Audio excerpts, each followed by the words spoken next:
जो नींबू का 2 किलो का ऑर्डर आया था वो भी, और जो 10। वसु, जतिन का फोन आया था। उसने अपने पंडित जी से बात की है। वो कह रहे थे कि डील साइन करने के लिए कल का दिन आज के दिन से ज्यादा बेहतर है। अगर तुम्हें दिक्कत ना हो तो डील कल साइन कर ले। हाँ कोई बात ना देव सर, जैसे आज वैसे कल, और फिर उनका मन भी तो राजी होना चाहिए ना। ठीक है, मैं उसे फोन करके बोल देता हूँ। छोटे हुकुम, बसो, छोटे हुकुम, माजी हुकुम की तबीयत खराब हो गई, आप लोग जल्दी चलिए प्लीज।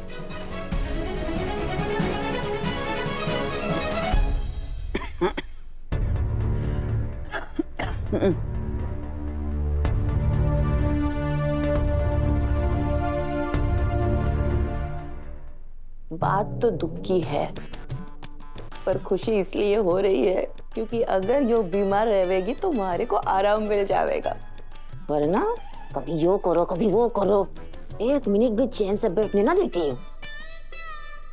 डॉक्टर हुआ क्या है माजी साहब को? लगता है काफी स्ट्रेस ले रही हैं, जो इनके लिए बहुत खतरनाक है। अभी ऑपरेशन के 6 महीने भी नहीं हुए, इसलिए इनकी देखभाल करनी बहुत जरूरी है और इनकी भागदौड़ कम करनी पड़ेगी और बाहर आना जाना बंद करना पड़ेगा। ना ही ज्यादा दुख और ना ही ज्यादा खुशी, क्योंकि दोनों का प्रेशर हार्ट पे पड़ता है। अगर तबीयत अब बिगड़ी तो बड़ा खतरा हो सकता है। अरे डॉक्टर की औलाद, तू बंद करेगो मारो इधर उधर घूमनो फिरनो? अरे माजी, तो तू सिखावेगो मारे के मारे का भाषण और कब रोना? संतोष सिंह चौहान तेरे से पूछ के दुख मनावेगी या खुशी मनावेगी? दादी साहब, ये क्या कर रही हैं? अरे नहीं चाहिए मारे को यो डॉक्टर, निकालो इसने यहाँ से बाहर। लूटने आए हो यो, कुछ ना आता इसने, फगुनी पैसे लेके जा रहे हो, निकालो इसने यहाँ से। दादी साहब बस कीजिए, देखिए आपको खांसी आ रही है, तबीयत खराब हो रही है आपकी, चिल्लाइए मत प्लीज। अरे ना चुप रहूंगी मैं, ना खानी मारे को इसकी दवाई। संतोष, बस अब एक शब्द और नहीं। दादी साहब, हमें आपकी फिक्र है, प्लीज हमारी बात तो सुन लीजिए। अब से दादी साहब की जिम्मेदारी हमारी, मैं इनका ध्यान रखूंगी और मैं भी देखती हूँ कि वो कैसे किसी की बात ना सुनेगी।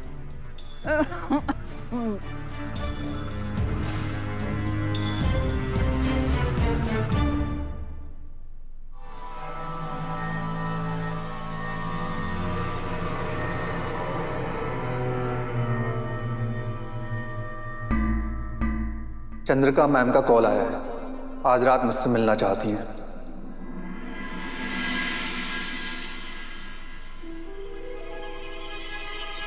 चंद्रिका आंटी ने मुझे इधर ही आने के लिए कहा था।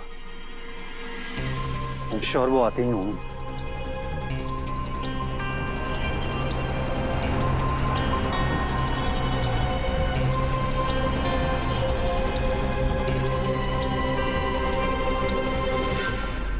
देवर साहब यहीं रुकिए, हम आते हैं। भाभी से प्लीज वसु की डील होने दीजिए, नहीं तो उसका हौसला टूट जाएगा।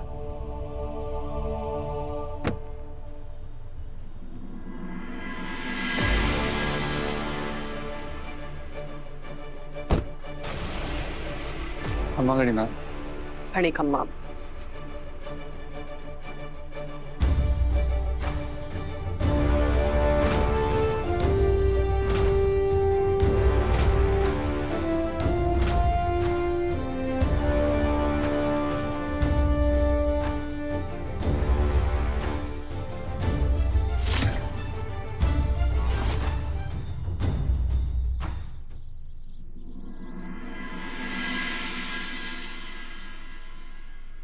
काकी साहब, हो गया है, साफ रहने दीजिए ना। अरे ना ना करने दे मारे को, मैं तो पैदा इसीलिए हुई हूँ ना। आइए दादी साहब, बैठिए आराम से। हाय मारा राम जी, ना जाने कौन सी संजीवनी खाकर यो महामाया पैदा हुई है, जो इतनी बीमारी में भी खड़ी हो जावे है। ओ गई। आज वसु मैडम ने बहुत बड़ी डील मिलने वाली है, इसलिए पूरा कारखाना एकदम चमका रही हूँ मैं, चकाचक। अरे सारिका मैडम आप रहने दीजिए ना, आप क्यों तकलीफ कर रही हैं? अरे इसमें तकलीफ वाली क्या बात है वसु? भाई साहब, वो जतिन जी कब तक पहुंच जाएंगे पेपर्स और एडवांस चेक लेके? 11 बजे तक। अरे छोरा, अब तो 11:30 बज गए, कहाँ रह गया तारा बाइला? आ जाएगा दादी साहब, तब तक हम वेट करते हैं।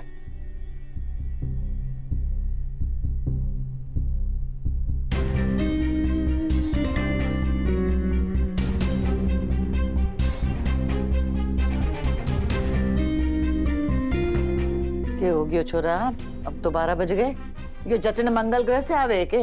जतिन लेट होने वालों में से तो नहीं है, मैं कॉल करता हूँ।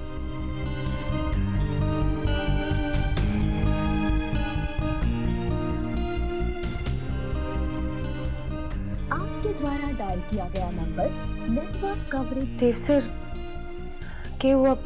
फोन ना लग रहा के? सब ठीक है ना? नहीं, जतिन का फोन नहीं लग रहा है।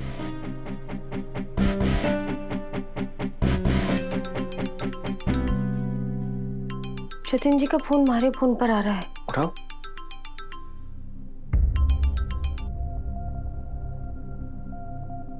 हेलो जतिन जी।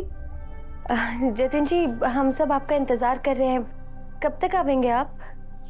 भाभी साहब, मुझे आपके साथ कोई डील नहीं करना, ना अभी ना आगे। इनफैक्ट मुझे आपकी कंपनी के साथ कोई रिलेशन नहीं रखना।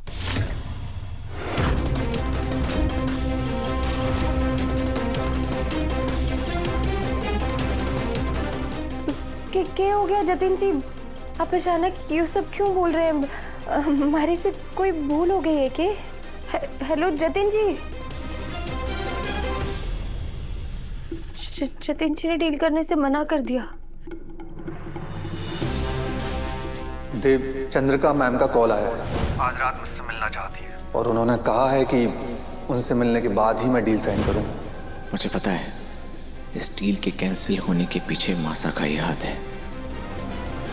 यो डील मिल जाती तो अगले 4-6 महीने के लिए हमारे पास ऑर्डर ही ऑर्डर होते। अरे मारे को तो पहले से ही पता था कि यो डील तो ना होने वाली। बुरा ना मानिएगा माजी साहब, लेकिन आपकी चहेते की कंपनी बने हफ्ता भर भी ना हुआ है और सीधे 25 लाख की डील। या तो फिर वो क्या नाम उसका, जतिन बेवकूफ है या फिर फ्रॉड। काकी साहब, ये समय ये सब बातें करने का नहीं है। अरे मारे ना कहने से कौन सा वसु का वक्त बदल जाएगा? हाँ? पर सच तो यो ही है कि इस महिला मंडल के 25 लाख के हसीन सपने धरे के धरे रह गए।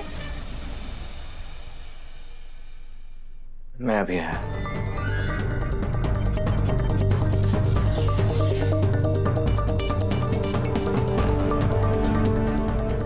डील फाइनल होने से लेकर डील मना होने तक जतिन सिर्फ मासा से मिला है। अब वही बता पाएगा कि उसने अचानक ये डील क्यों कैंसिल की।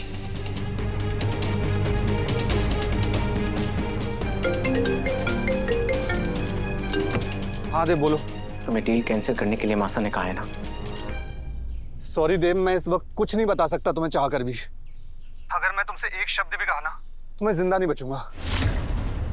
जतिन, घबराने की कोई जरूरत नहीं है। तुम्हें कुछ नहीं होगा, तुम मुझे बस ये बताओ कि तुम्हें कौन धमका रहा है, मैं उसे छोड़ूंगा नहीं।